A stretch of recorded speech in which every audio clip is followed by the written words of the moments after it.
Welcome to Democracy Now!, democracynow.org, The War and Peace Report. I'm Amy Goodman. In the 2016 race for the White House, former Secretary of State Hillary Clinton and Vermont Senator Bernie Sanders squared off in a debate at Miami-Dade College in Florida Wednesday night, sponsored by the Spanish-language network Univision. The two candidates clashed on issues including immigration, Latin America, and health care. The debate comes one day after Sanders' surprise victory in the Michigan primary. We'll have more on the debate after headlines. Meanwhile, on the Republican side, the four remaining presidential candidates are slated to square off for a debate at the University of Miami tonight. This comes as frontrunner Donald Trump is saying if he wins Ohio and Florida primaries next week, it's over. Meanwhile, during an interview on CNN, Trump responded to Anderson Cooper's question of whether Islam is at war with the West. I think Islam hates us.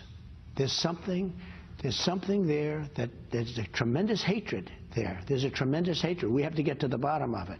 In Washington, D.C., more than 100 people descended on the Democratic National Committee headquarters Wednesday to protest DNC Chair Florida Congresswoman Debbie Wasserman Schultz's support for a new bill that would gut proposed regulations for payday lenders. The Consumer Financial Protection Bureau is slated to introduce new rules to rein in the notoriously unregulated world of payday lending, but Schultz and other lawmakers are instead sponsoring legislation that would weaken the rules and delay their implementation for more than 2 years. Wednesday, a protester spoke out about predatory nature of the industry. I made my payments and they offered me to reborrow, and that sent me into a cycle of debt. And that was a trap because I had to go from one loan place to another to pay off the original loan. And for 2 to 3 years, I was trapped in this cycle, which is designed purposely by the payday lending companies to keep people coming in for payments. They thrive off of 50% defaults of people. They want you to not be able to pay. The Pentagon says it launched 2 airstrikes last week targeting ISIL's chemical weapons capabilities after a captured ISIL chemical weapons specialist reportedly gave the U.S. information about the program.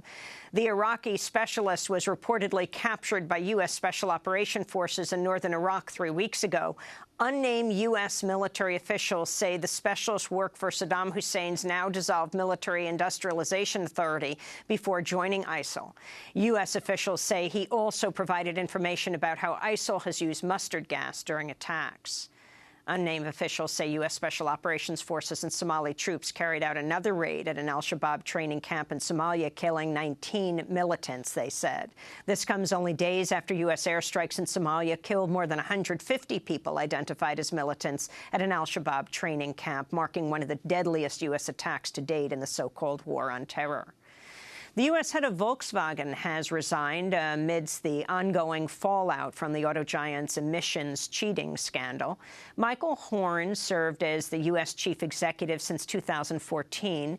This comes about 6 months after the global head of Volkswagen, Martin Winterkorn, also resigned.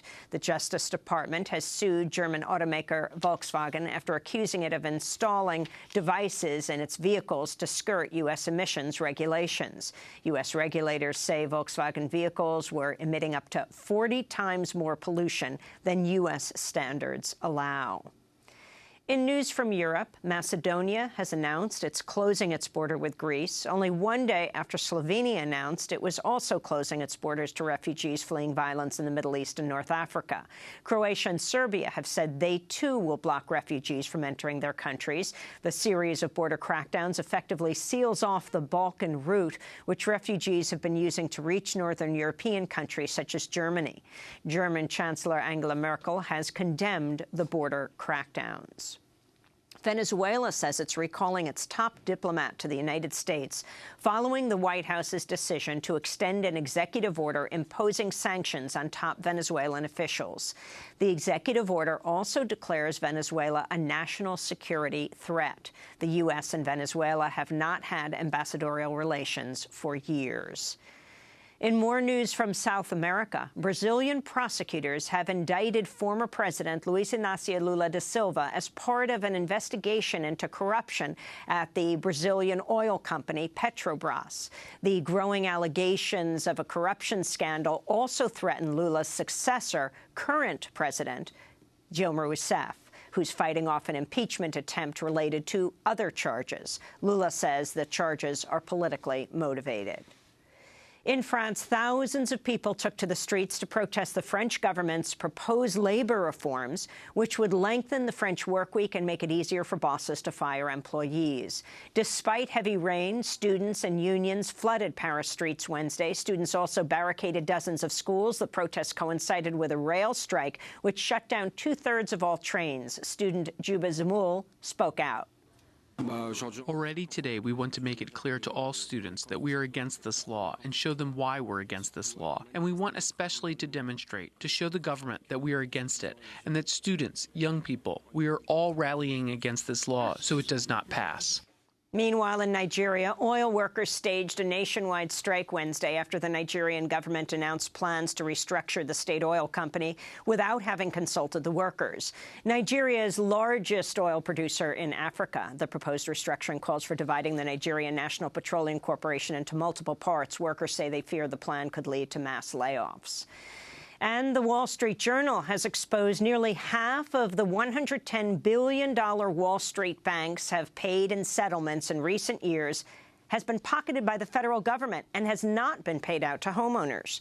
In recent years, the United States' largest banks, including Bank of America, Wells Fargo, J.P. Morgan Chase, and Citigroup, have paid billions of dollars to settle charges of financial crimes in the mortgage market in the years leading up to the 2008 housing crisis.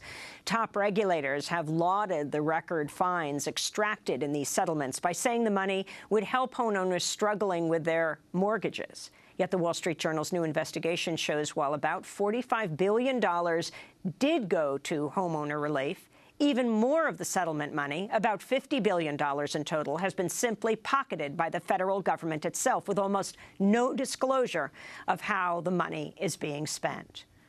And those are some of the headlines. This is Democracy Now!, democracynow.org, The War and Peace Report. I'm Amy Goodman.